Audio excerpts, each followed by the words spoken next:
này bông ôn nàyสลอมาจูตะกวนបែបจับឆាបងប្អូនហើយខ្ញុំឆាបាយហូបជាមួយសឡមជូរថាត្រូវគ្នាមែនតែនចាជំរាបសួរថ្ងៃនេះខ្ញុំមកសឡមជូរបែបបន្លែចាប់ឆាយម្ដងបងប្អូនហើយសឡសឡខ្ញុំនេះគឺសឡមជូរតะកួនសឡតែម្ដងខ្ញុំឲ្យបាន3ស្លឹកច្រើននេះបងប្អូនខ្ញុំបែរតែស្លឹកគល់ជាងតិចទេហើយខ្ញុំបានដាក់ការ៉ុតហើយនឹងស្ពៃកញ្ញាញខ្ញុំនៅសល់ពីថ្ងៃមុនហ្នឹងណាហើយសម្រាប់ត្រីរបស់ខ្ញុំគឺខ្ញុំស្ងោរហើយនេះគឺជាគ្រឿងសឡមជូរមានប្រហុកអំបិលទឹកត្រីស្លឹកក្រូចម្ទេសហើយនឹងម្អមឥឡូវទឹកខ្ញុំពុះហើយខ្ញុំក៏ដាក់ប្រហុកចូលប្រហុកខ្ញុំបានជ្រុំឯងបងប្អូនដោយសារប្រហុកសាច់បន្ទាប់ពីដាក់ប្រហុកហើយខ្ញុំក៏ដាក់ស្លឹកគ្រៃរួចមកខ្ញុំក៏ដាក់ត្រីដោយសារត្រីខ្ញុំបើសិនជាបងប្អូនស្លហើយស្ងោរត្រីចេញទោះបីយើងមិនបាច់ដាក់គល់គ្រៃដាក់ស្លឹកក្រូចក៏បានដែរហ្នឹងក៏វាអត់ឆ្អាបត្រីដែរប៉ុន្តែគ្រាន់តែយើងដាក់គល់គ្រៃរំដេងអីដាក់ឲ្យកាន់តែឈ្ងុយ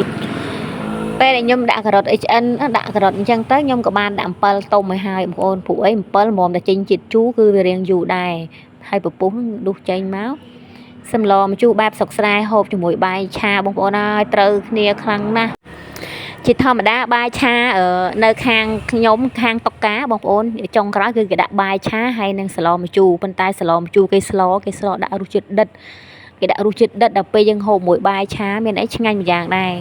ប៉ុន្តែបើយើងស្លម្ជូរហូបមួយបាយឆាបានច្រើនណាយើងកុំដាក់រសជាតិទេទឹកដាក់រសជាតិរៀងជូរជ្រះមកហើយយើងដាក់រសជាតិមិនល្មមហើយយើងហូបមួយបាយឆាបងប្អូនអើយឆ្ងាញ់មែនទែនហើយសម្រាប់បាយឆាបងប្អូនពេលដែលឆាកុំឲ្យដាក់ឆាដាក់គ្រឿងច្រើនពេកយើងដាក់រសជាតិឡែមមកហើយយើងហូបជាមួយនឹងសឡម្ជូរដែលយើង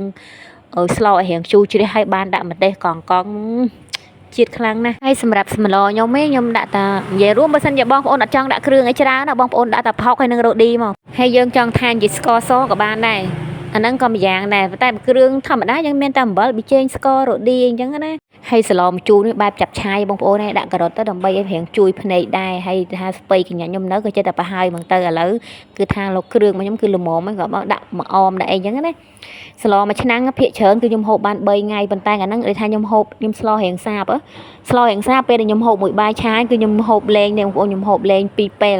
ហូបលេងពេលរសៀលពេលល្ងាចម៉ោង4សឡម្ជូរតកួនបែបចាប់ឆាបងប្អូនហើយខ្ញុំឆាបាយហូបជាមួយសឡម្ជូរថាត្រូវគ្នាមែនទែនហើយសម្រាប់បាយឆានេះខ្ញុំគ្រឿងរបស់ខ្ញុំដាក់តែរ៉ូឌីហើយនឹងស្ករសទេបើសិនជាបងប្អូនបាយបងប្អូនជ្រាយើងយកតែឆាបាយអត់ឆ្ងាញ់ទេប៉ុន្តែបើបងប្អូន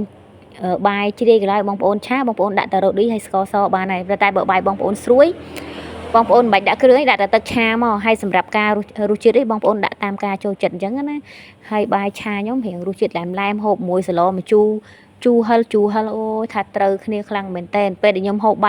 បាយឆាអស់មួយចានហ្នឹងណាគឺខ្ញុំថែមបាយសឡើងមួយចានហើយរសជាតិដែលខ្ញុំស្លនោះបើសិនយើងយកហូបជាមួយបាយសតោះថែមទឹកត្រីញ៉ាំម្ទេសទៀតបើសិនជាអត់ថែមទឹកត្រីញ៉ាំម្ទេសទេថាវារៀងសាពេករៀងសាពេកវាអត់សូវឆ្ងាញ់ទេប៉ុន្តែខ្ញុំឆាបាយហ្នឹងរៀងរសជាតិឡែមហើយយើងហូបជាមួយសឡម្ជូរសាបអញ្ចឹងទៅវាឆ្ងាញ់យ៉ាងដែរបងប្អូនអញ្ចឹងវីដេអូរបស់ខ្ញុំក៏មានតែប៉ុណ្្នឹងទេសូមខុសឆ្គងត្រង់ណាក៏សូមអធិស្ឋានផងជូនពរបងប្អូនមានសុខភាពល្អសំណាងល្អរកទទួលទានមានបានគ្រប់គ្នាធ្វើដំណើរទៅផ្លូវចិត្តផ្លូវឆ្ងាយសូមជួបសុខសុវត្ថិភាពគ្រប់ក្រុមគ្រួសារ